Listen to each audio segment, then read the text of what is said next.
Diisukan bangkrut, Jessica Iskandar pamer rumah baru.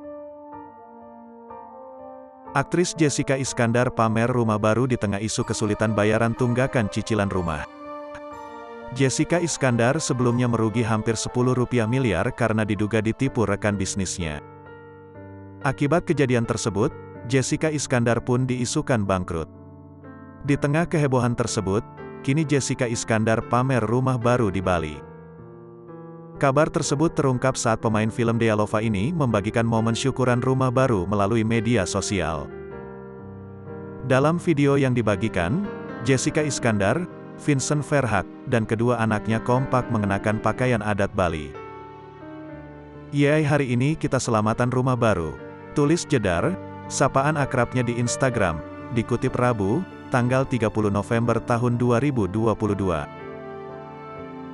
Jessica Iskandar pun kemudian menuliskan rasa terima kasih serta syukurnya karena rumah barunya telah rampung dibangun. "Terima kasih Papa @v.andrianto, you're the best. We love you. Terima kasih Tuhan, puji syukur kami panjatkan kehadirat-Mu.